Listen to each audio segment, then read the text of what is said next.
Today's presentation, Zeta Potential, Theory and Measurements on the Nicomp DLS system. So when we talk about zeta potential, this is really part of surface chemistry. And within surface chemistry, we could think that this is within the study of colloid chemistry. And when we talk about colloid stability or dispersion stability, we're usually talking about systems that have two phases. What I'm showing here is a solid dispersed phase and the continuous phase, which is liquid, but it could also be liquid-liquid systems, which would be emulsions, or gas and liquid, which would be bubbles. But usually what people want to do is keep these dispersions so that they are stable and the particles stay in suspension. Back when I studied surface chemistry at Carnegie Mellon quite a while ago, we learned that a colloid can be defined as a two-phase system where the dispersed phase is between 1 nanometer and a micron. And these are the examples: suspension, solids and liquid, liquid-liquid emulsions, or it could be a gas, which would be bubbles. So we want to keep these particles in suspension, but if the particles start flocculating, then the size changes and the properties might change. And if this gets out of control, then the flocks might start settling and we have sedimentation, then we have phase separation. And that's what we're trying to avoid. What we're usually trying to do when we create these stable dispersions is keep these particles stable and in suspension.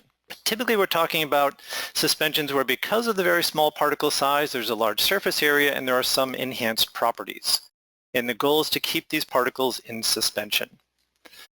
Now, there are several ways we could try to keep those particles in suspension. One of the ways we could do that is if we build up the charge on the surface of the particles, then they will essentially have dipole moments. These particles act like magnets and the magnets repel each other. And that's what we're seeing here, is since these particles are repelling each other, they never get close enough to aggregate, to flocculate, or to settle. But if there is no charge on the surface, then maybe the particles can't get close enough together and stick together, and that's when we start forming flocculation. So one of the ways we can enhance colloidal stability is to increase the charge on the surface of the particles. And the way we will be talking about the charge on the surface of particles is the zeta potential, which we will define in the next slide. So as we build up the charge on the particles, it's less likely that they will be able to stick together, flocculate, phase separate. It doesn't really matter if it's positively or negatively charged, it's just really the absolute magnitude of the charge. And the table I show here is really just some rule of thumb numbers in terms of trying to stabilize emulsions, polymers, metal oxides. You know, a lot of emulsions might be stabilized at minus 30 or more millivolts zeta potential, but they'll start getting stability at 10. So this is really saying different kinds of suspensions require different magnitudes of zeta potential to create this goal of a stabilized dispersion. As we want to model the movement of particles and the attraction and the repulsive forces, we typically use DLVO theory. And this was a theory that was created back in the 40s independently by two groups, Drjagin and Landau in Russia, and then Vervey and Overbeek, and that were Dutch chemists. And the way that this is done is we look at the total forces of attraction and repulsion is a combination of VA, the attractive forces, and also repulsive forces. Now in the more complete theory we would include the steric forces, but we will ignore that in this discussion because steric forces are really the ability to keep particles separated by adsorbing a polymer coating onto the surface. But we're really going to focus on electrostatic stabilization, so we're not really going to talk about static today. We're going to talk about attractive and repulsive forces. And what you see on this graph is this is distance along the x-axis, repulsion and attraction on the y-axis. And it's a way that we can model as a function of distance the combination of these. This is the repulsive force, and down here this is the attractive force. And here when you see the secondary minimum at this particular distance, we're actually below the neutral area. And these particles could start weakly aggregating or flocculating, but they could be easily redispersed. If we then reach the primary maximum here at this point, repulsion is greater than attraction. Here the particles are going to avoid each other, and these will probably stay more dispersed.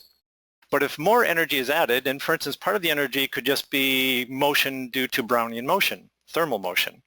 And if the particles overcome this barrier, end up at the primary minimum, then we're in trouble because here we really start having hard aggregates and it's harder to ever get these particles redispersed. So if we increase this repulsion, then we're increasing this zone where the particles are most likely never going to aggregate. And that's what we're trying to do by increasing the zeta potential of our dispersion. Here's a particle, and particles are often like people. They're mostly negative. So if this is a negatively charged particle, we see positive ions attracted to the surface. And this tightly bound layer of ions is called the stern layer. And then as we move away from a greater distance from the particles, out here at a distance we call the slipping plane, here we have more diffuse ions, but at this distance these ions will be influenced by the particle as they move. And what we're going to do is define zeta potential as a potential measured in millivolts at this distance from the surface of the particle at the slipping plane. Certainly the charge at the surface is a little higher than what we measure out here at the slipping plane, but this is what we can measure, and that's what we measure when we talk about making zeta potential measurements. This is the optics inside the Nicomp DLS system configured for making zeta potential measurements. We have a light source. The sample is here just sitting in a standard cuvette.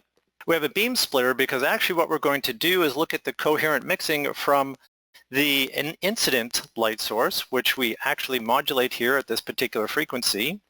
And then after light goes through a neutral density filter scattered by the particles. The particles, by the way, are in the applied electric field here. With this detector, we're actually going to take this coherent light, feed that into our autocorrelator, and either look at a frequency change or a phase change. And from there, we're going to calculate the zeta potential.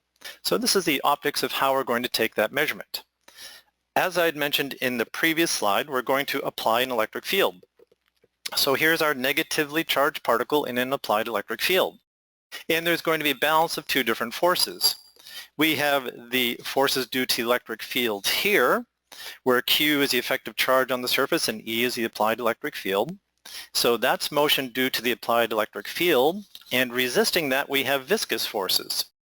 We have viscosity here and the velocity of the particles, so we have the balance between the viscous forces and the forces due to the applied electric field. This, by the way, actually is the Stokes value from the Stokes-Einstein equation in terms of understanding the viscous forces on particles. So the particle is experiencing these forces, and then in this particular case, since it is a negatively charged particle, the net motion will be towards the positive anode. The direction of the particles tells us were they negatively or positively charged, and essentially the speed of the particle is going to tell us the magnitude of the charge. And that's what we do when we're making this measurement, is we look at essentially the direction and the speed, the velocity. So if we look at how we're going to model this to do these calculations, we'd have to know the particle velocity, and we measure that by looking at either the frequency or the phase shift. E is the applied electric field. We have to know the viscosity, the dielectric constant of the particle. And what we're going to do, we don't need to know the particle radius. I'll discuss in a minute why we will use that later on. But then what we're going to do is calculate the mobility, which is defined here as mu. And from the mobility, then we use these other equations to calculate the zeta potential. And as you look at the equation, this is the simplified equations that we put in our manual, and then this is a more expanded version of the equations for mobility and zeta potential, which I'm using the format that come out of the ISO standard. And the reason I expand this here is because there's actually a function here in the calculation to go from mobility to zeta potential, which includes a function kappa A. Kappa is just this distance here of the double layer. We actually talk about 1 over kappa and then the product of kappa A, which is the screening value. And we need to make some assumption about the relationship between the size of the particle and the size of the double layer. What we typically use as our default value is a Smolakowski value, where we say the double layer is small compared to the diameter of the particle. So that's our default value, but if there's a very special case where we have a small particle and a larger double layer, then we would switch over to the Huckel value to use a certain value to go from mobility to zeta potential. So these are the basic calculations that we get to go from the measurement we make to the zeta potential. Now there are two ways we can do this. We can do it by measuring the frequency of the particles, or we can do it by looking at the phase of the particles. And I'm just going to show a few slides to understand the difference here. So here's our particle, and what we're going to do is look at these wave vectors. We have the incident wave vector, k0, which is perpendicular to the electric field and the velocity, the scattering wave vector. And what we're going to do here is we look at k, which is the scattered wave vector. What that's going to do for us is take the difference between the scattering and the incident light. Once we have that value, we understand the velocity, then we can actually, by looking at the Doppler shift, delta nu, use this equation. And from that value, once we know the Doppler shift, we can calculate the mobility down here. We do need to know the wavelength of the light source, the scattering angle, refractive index of liquid, and the applied electric field, which changes. We get to actually choose the applied electric field when we set up the experiment. So we're essentially looking at a Doppler shift. From the Doppler shift, we can calculate mobility, and then from the equations I showed in the previous slide, we can go from mobility to the zeta potential. So we have this value of frequencies, and that's the frequency spectrum before we apply the electric field. Then we apply the electric field, and there is a shift.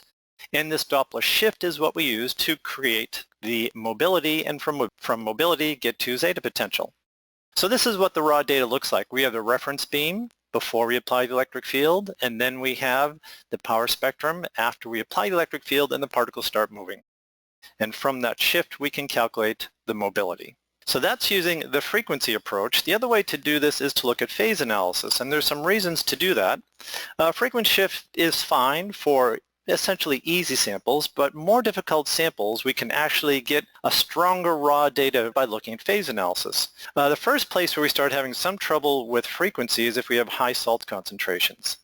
Now, if you have high salt concentrations, we might want to increase the electric field strength, but then we have Joule heating, and that creates some other difficulties in the measurement. The other case where you really need to use phase analysis is if we're trying to measure zeta potential in organic solvents, where there's very little frequency shift, very low mobility, and what we need to do is look at phase analysis to be able to get the sensitivity to get good zeta potential results. But to be honest, since it's in the system, you could either use frequency or phase, and since phase analysis, or PALS, phase analysis light scattering, we call PALS, since it's much more sensitive, that's what I use for all of the measurements I make. So here, if we just want to think about how we do this measurement, the particle moves a very small distance, delta x. Our detector is very far away here. So what we have here is we have this change in delta x, and it creates actually a fairly large difference in the phase of these vectors as they hit this detector. So a very small change in delta x creates a large change in phase reaching the detector. And this change in phase here, delta phi, then we use, instead of the Doppler shift, we use a phase shift to calculate mobility, and then for mobility, we can calculate zeta potential. So that's how we do this measurement, and just think of it as we are looking at the phase of the light hitting the detector, and that shift is what we're going to use to perform this measurement. So in this case, we're looking at the raw data here. The raw data was a phase shift. From this phase shift, we calculate the mobility. And from the mobility, then we can calculate the zeta potential as you see here, and that is the final value that we will use for our studies. So let's talk about these measurements. That's what goes on behind the scene. Let's talk about now making these measurements and how we can use this data. So the way that we take the measurements in the Nicomp system is we just fill this. This is just a disposable plastic cell. We fill it about 3/4 of the way through. We insert what we call a dip cell. Then we're going to attach a cable to here, and what we're going to do is apply the electric field right here. So we're applying the electric field here, and this is where we're going to look at the motion of the particles due to the applied electric field. Down here we see the setup for the experiment in the software. We have to set the temperature, we have to know the viscosity, refractive index of the liquid, and over here we need to know the dielectric constant of liquid. We can easily look that up. This particular cell, the spacing between these electrodes is 0.4 centimeters. We actually have another cell where they are closer, where we need to apply higher electric fields. And here we apply the electric field strength. And we might apply a higher electric field strength when we're expecting very low mobility. So we set this up. This is where we would choose to do PALS as opposed to frequency measurements. And I always use PALS when I'm using a Nicomp. Do 3 measurements, take the average, and then we have our zeta potential. So the dip cell is one of the ways we can do this measurement. That's what I use in the Nicomp. I've used other systems where I use disposable cells, and to be honest, I'm kind of happier where I'm not spending $15 every time I grab for a disposable cell. So the advantages of the dip cell is it's less expensive to own the instrument that way. It also allows us to work at lower electric field strengths, which reduces the Joule heating. The reason we want to reduce that Joule heating is because if we heat the particles, then we have a random motion. And we don't want to add random motion. We only want the motion to be due to the applied electric field. So this is me taking a measurement. I just added the sample to the cell, put in the dip cell, make sure there's no liquid on the surfaces, attach the cable so that we can apply the electric field into the dip cell, place into the instrument, hit go on the computer, and we do our measurement. So I talk about the advantages of working at low applied electric fields. These are the fields I will apply for most typical samples, and you'll see they're much lower than what I used to use when I was using disposable cells, unless we're doing non-aqueous measurements, and with non-aqueous measurements, and we really have to ramp that up to be able to get the mobility, to be able to get good reproducible zeta potential values. Now, before we start taking measurements, like any other measurement that involves particles, it's always a good idea to have a reference standard around so you can make sure that you have confidence in your results and that you've verified your system recently. Now, the only official zeta potential standard comes from NIST, and it's the Standard Reference Material 1980. And as you see here, it's a positive electrophoretic mobility and therefore positive zeta potential. And the reference value is in mobility, as opposed to we all really do zeta potential measurements, and they keep it in mobility because there could be slight different algorithm differences going from mobility to zeta potential. But now that we have the ISO standard out, that really shouldn't be the case. So the only official standard is the NIST SRM, but it's really not that popular for several reasons. It's positive, you have to disperse it. It's not really that easy to use, so all of the suppliers of people who make zeta potential measuring instruments supply their own reference standard, and this is the PSS reference standard. We call it the ZRS. It's a very easy sample to work with. It's just a powder. You disperse it in DI water for about 3 minutes, add it to the cell, do a couple of measurements, and the average result you see here is in the range of minus 39.5 millivolts. If we ever question our results, it's a good idea to always have a reference material around so that we know that everything is working properly in the system. Let's start looking at some data that we've collected. So the sample comes in, we want to do a measurement on it. We need to decide, first of all, should we dilute this sample or not? And very often we can just decide if we need to dilute the sample by looking at it. Is it so turbid that we can't see through the cell? If it is that turbid, then we really should do a dilution. If we can see through it, then typically we can do a measurement, maybe dilute it, and then do a measurement again to see if there's any change as a function of concentration. It really depends on what concentration we're working at. Now, if we need to do dilution, we have to remember that when we're measuring zeta potential, the measurement we make is always specific just for the surface chemistry of this particular sample. So the value is only valid at the particular pH where the measurement was made, sample concentration, salt concentration, etc. Typically, we like to measure fairly dilute samples, and if we need to do dilution, please don't use DI water because that's kind of an extreme case of stripping ions off the surface of particles. We really like to work in a dilute salt concentration, maybe 1 millimolar KCl. So here's some data that was collected where we're looking at dilution factor, and we're just showing how the results changed dramatically as a function of dilution factor. This happened to be an IPA, although certainly most measurements we make in zeta potential are done in aqueous measurements. But what you see at a very dilute phase, we have a zeta potential down here, somewhere near 10 or so. Sorry, we're having dilution factor up here. This is high concentration. So what we see at high concentration, a reduced zeta potential, and then as we dilute the sample, then we're coming up to, and we asymptote up at around 70-something millivolts. And this is most likely the most accurate result. And here we're having concerns either we didn't include the proper viscosity in the calculation or we have some kind of hindered motion of the particles. In this case, it turned out what was not happening right was just inputting the viscosity, because remember, the viscosity is one of the inputs in the equation. And when we actually did the viscosity measurements, then we see that indeed across all these ranges, the proper zeta potential is up here at around 70 millivolts. So remember, if you try to work at higher concentrations, you really need to get that viscosity value. And I proved this to myself recently. I was up at the Santa Barbara office and a customer sent in a CMP slurry. This is a concentrated silica slurry used in the semiconductor industry. So what you see here, when you see a value of 1, that's saying at full strength. Now, full strength is not 100% solids. It happens to be 5% solids. So at full strength, I was getting a zeta potential of minus 25. Then as I diluted it, then I started getting very stable results after I diluted it about 5 to 1, with a value down here of a range about minus 42 millivolts. So what this is telling us is this is most likely the more accurate answer. And the reason these values are off is because I wasn't inputting the viscosity value. Now I did grab a viscometer and then make those corrections, and I still see here up until the concentration range of about where it's diluted 5:1, these values down here about -42, and here they actually increase, and I'm not sure I got this viscosity value perfectly right. Typically we would see a decrease in the zeta potential as a function of concentration. But I just want to drive home this point of we can work at higher concentrations, and taking a CMP slurry, if you're familiar with it, and diluting it only 5:1 is still fairly high concentration. But we need to do a concentration study to make sure that we're not getting erroneous results, especially if we're not inputting the viscosity into the value for the final calculation. So as I show some other results, I actually then went online. I like to do that. I go into Google Scholar and I say, okay, who's using our instrument to do interesting research in size and zeta potential?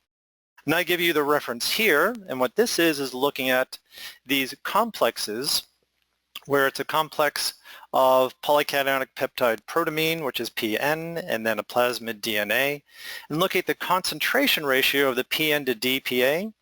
And what you see here on this graph is the squares are the particle size, and you look to the right y-axis to see size. This is mean size. And then zeta potential are the circles, which you look to the left y-axis. And what they were studying here is which combination of this ratio, PN to DP-DNA, was most effective for the treatment they were creating, and they were finding it was in this size range right here at this particular zeta potential. And they actually did a theoretical charge ratio to understand how closely the data would match the theory. So this is a result where people are looking at how can we optimize the zeta potential to optimize the formulation to get a desired effect. And that's a fairly common use of zeta potential.